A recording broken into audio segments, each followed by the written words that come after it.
My wife cheated on me with her boss while I was working hard in another city. I, at 43 years old, have been living in Chicago. For the past 2 years, due to work reasons, my wife Gil, who is 39, and our 9-year-old son have been in our hometown in Houston. Before the pandemic, I used to run a workshop with a friend while Gil worked as an executive. We didn't earn much, but it was manageable. We lived in our own house, which I inherited from my family. My parents retired early from their daily jobs and moved to our farm in the countryside to lead a quiet life in the midst of nature. My father loads his truck every 2 weeks with all the dairy products, fruits, vegetables, and potatoes, depending on the season, grown on his farm, and sends them to us. So yes, we saved a lot. Life there was calm, then bam, COVID hit and we lost everything. Everyone stayed home, there were no cars on the road, and people were selling their vehicles because they couldn't pay their mortgages. Our workshop suffered the same fate, we had to close it and cancel the lease because we couldn't afford the rent. Yil's company also closed, and she lost her job. Our only hope was the grains, vegetables, and milk we received from my parents' farm. Yes, we had savings, but they were running out faster than we thought. The government and local communities sponsored food and other essential products, saving people like us when things began to open up. I thought about getting a job because it wasn't possible to go back to working in that situation, but unfortunately, most of the workshops closed permanently because the owners couldn't pay the mortgage. Those that were still operating weren't hiring new employees, nor were they hiring any employees at all, the business was down, and the owners themselves were running the show. The same happened with Gil, she also didn't get her job back after much struggle and cold searching. Finally, one of my distant cousins told me there was a vacancy at his workplace, but it was in Chicago. It was a job at a car factory, the pay was good, and besides, I had no other option but to take this job. We had almost no savings left, and there was no hope of finding work in Houston. I went to work, leaving my wife and child at home. The company provided me with food and accommodation, and I had 15 days of leave every 6 months to visit my family. During the first year, everything went well. Despite the distance, Yil and I were always very close, he always motivated me to work harder so I could take them to Chicago. I lived in a dormitory provided by the company. Although the factory was located on the outskirts, it was still expensive to bring the family here. We both knew it was a long journey, but we hoped to live together soon after my long working hours. Talking to Gil was the only thing that kept me fresh and going. Things began to change after my last visit home about 6 or 7 months ago. Gil got a job at a startup. I didn't notice any obvious changes except that she wasn't available for me every day, which was understandable since she used to be a housewife. So I could make time for myself every time I called, but with her job, this was unrealistic to expect. However, I noticed some changes in her when I went home during my last vacation. She was too absorbed in her mobile phone, didn't speak freely, and I felt she was careful with everything she said. It wasn't like this before, yes, not like this before. When he started his job, he had problems with his boss, the one in the CEO's office. He works for a startup run by young recent university graduates who are very rude to their employees. Gil could not endure the harshness and resigned after a few months following his resignation and his extensive email about a toxic work environment. His CEO called him again, promising to change his attitude. Many employees were leaving the company due to his bad behavior. His income was a cushion for us, he used to save most of it because I covered all the household expenses despite his job. This accelerated our process of living together. He withdrew his resignation and rejoined. Things improved for him, and he told me that his boss was now much more polite and respectful. It seemed that everything was resolved. Let's fast forward to 3 months ago, Jill told me that her boss, the CEO, was going to a 5-day investor summit in Dublin and wanted her to accompany him. At first, she declined because she couldn't leave our son alone for 5 days, but her boss offered to let our son come along, covered by the company. Honestly, I have no idea how these corporate companies operate. How can they afford to spend so much on unnecessary things like this kind of trips? But I left it up to her decision, she said it was important for her career. It might sound possessive, but I felt uncomfortable with her trip, though I didn't say anything. She called me regularly and kept me updated during the trip. I had daily video calls with my son, and we did that during the trip too. He was very excited to visit a new place, it was the first time he had left Houston. Over time, I calmed down.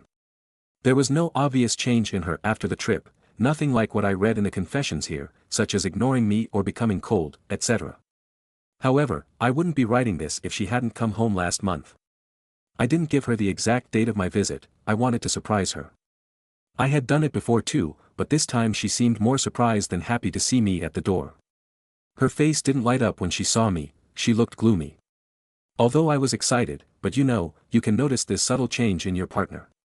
Then she was very careful with her phone and in general with herself. When you reunite with your partner after 6 months, you obviously want intimacy.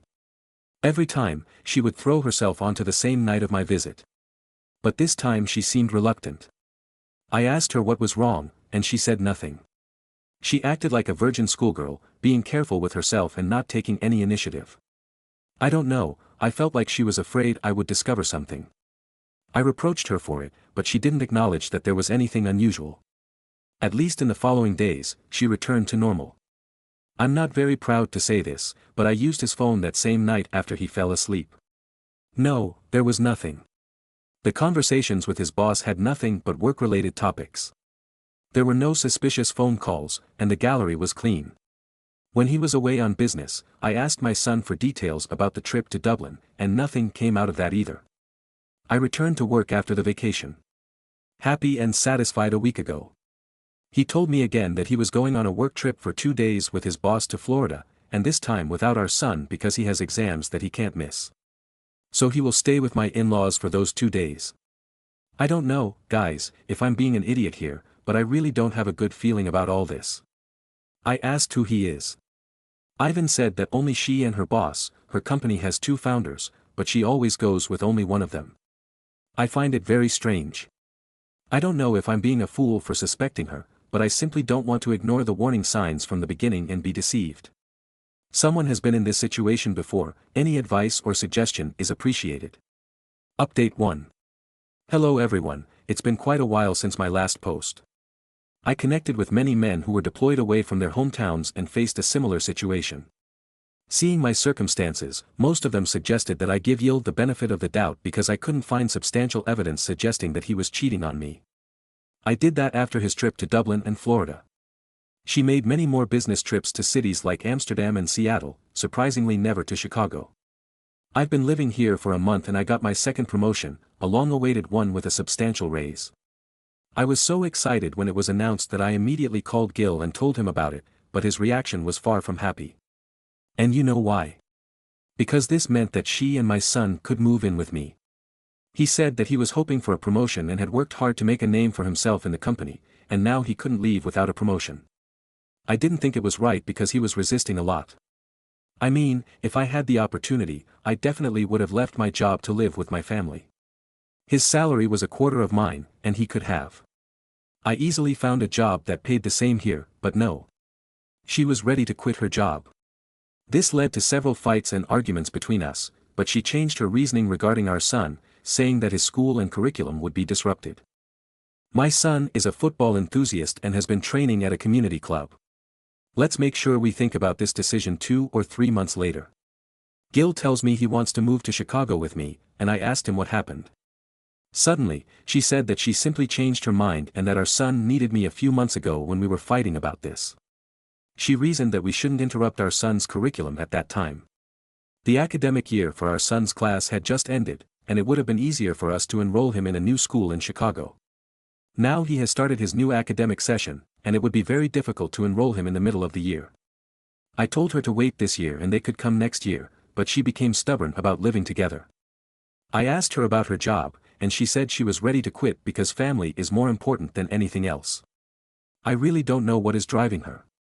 This change in her, but I definitely suspect something strange. She has even reached the point where she is willing to delay our son's academic session by a year. I discussed this with some of my local colleagues here, and they assured me that they would help me enroll my son mid-session. I am planning everything else to bring them here with me, the house, the car, the school, etc. But deep down in my being, I feel that this is not being done for me, there is something more. I will update the thread if I succeed in uncovering the truth, otherwise, it might just be my overthinking. Update 2. Hello everyone, it turns out that my wife was really cheating on me, and I discovered everything when she moved in with me to Chicago. As I mentioned in my last update, she suddenly told me that she wanted to move in with me and that she was ready to quit her job. I was both happy and suspicious about everything, but I made all the arrangements for them. My cousin, who recommended me for this job, helped me enroll my son in the same academic year and also helped me find an affordable rental apartment. So Jill and my son moved in with me, and I couldn't be happier. All the suspicions and doubts I had in my mind disappeared when we started living together. It was a happy time. However, over time I realized that Jill was not the same woman I married. Yes, time changes us all, but it wasn't a positive change. She became abrupt and cautious every time I confronted her, saying that she missed our hometown, friends, and family there. I also lived far from my family for a long time, somehow empathizing with her, but one night I found her crying on the phone. I listened to the conversation and realized she was begging someone to accept her back. So instead of hiding or investigating something, I simply confronted her after the call ended. Yes, I heard everything, and it was quite clear. I'm glad she didn't lie or manipulate the situation. She confessed everything. It turns out her young boss slept with her, literally. It started on her first trip to Dublin after a successful investment deal. They were so happy and drunk that they lost control and did it. After that, they did it every night after our son fell asleep. This disgusted me so much that I wanted to hit her at that moment. They continued doing it even after the trip, and on every business trip they took together, it felt more like a pleasure trip. That was the reason I didn't want to leave my job. However, when she told her boss that I wanted her to be here with me, but she had refused for him, he got scared and told her that she wasn't a serious relationship. What happened between the two of them was that she asked him to prioritize his family over her. She went crazy, even though she knew it was just for fun. Somewhere deep down, she felt that he wasn't as involved as she was. He even showed her the woman he was casually dating. So, basically, Jill was her sex toy. No, it is evident that he did not intend to marry her or take her seriously. I don't know what he was thinking before exchanging his marriage for cheap sex. When the CEO did not reciprocate Jill's feelings, she got angry and quit her job. This time he didn't even bother to ask her the reason and let her go. It seemed like he desperately wanted to get rid of her, and her resignation shocked her. She thought he would beg and plead for her to stay. Why would he do it? He is the owner of the company. He could have many girls waiting for him. Why would he chase after her? Jill was an easy source of entertainment for him, and he took advantage of it. She was a fool. By taking it seriously now, she is calling and begging him. That he accepts her back and he is asking her to move on surprised me to know that she was ready. To be his lover, I was telling him over the phone. I asked him how he could maintain this infidelity.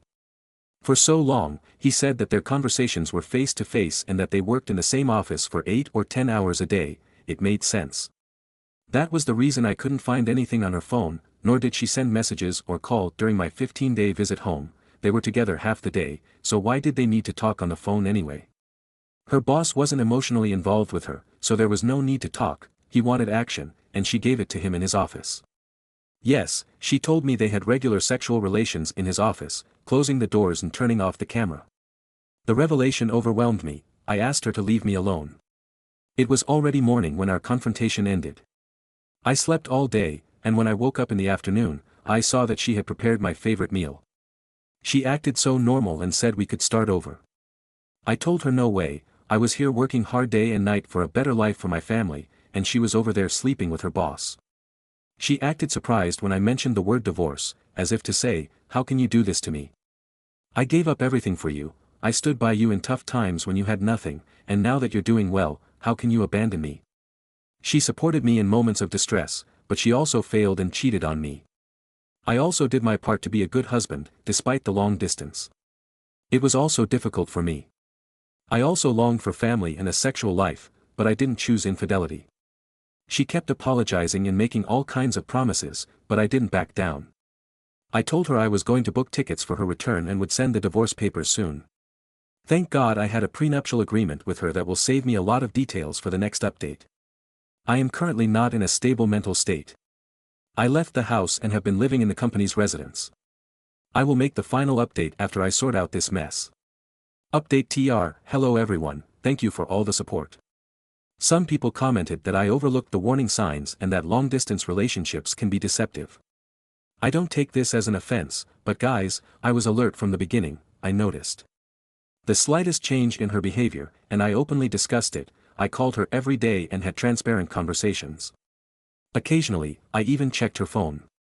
Every time I visited home, I don't know what else I should have done to prevent the infidelity. So yes, they have started the divorce proceedings. I had reserved the tickets for them to return home. My son is too young to live alone without his mother, and with my work situation, it's not possible for me to take care of him. Besides, he has been away from me for many years, it's not the best thing to have him with me. I hope that when I grow up and understand things, they will understand me. Gil begged me that he had lost everything and had no means to live on his own. He offered to let her stay in the house until he returned to our hometown. We had a prenuptial agreement that prevents him from claiming my property in a divorce resulting from infidelity, so she can't stay in my house. I accepted child support for my son, so she gets nothing from the divorce. Even after moving back to Houston, she kept reaching out, asking for one last chance to fix our relationship. I hoped I would forgive her for the sake of our son. Now, yes, people do that, they forgive their unfaithful partner for the sake of their children. Call me selfish or whatever, but I wasn't willing to take her back just to give my son a false illusion of a happy marriage. Finally, after many disputes, the divorce was finalized. She left with nothing, she lost her job, and her boss didn't give good feedback in her resignation letter, mentioning that she was inconsistent and quit at the first sign without reason. She left twice without reason. So she is not receiving offers from good companies.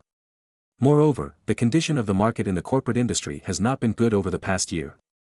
Sometimes she sends me voice messages saying that I have ruined her life. I don't care, I've blocked her. I want her to know that I hear everything she says, but her misery doesn't move me. I want her to know that I no longer love her.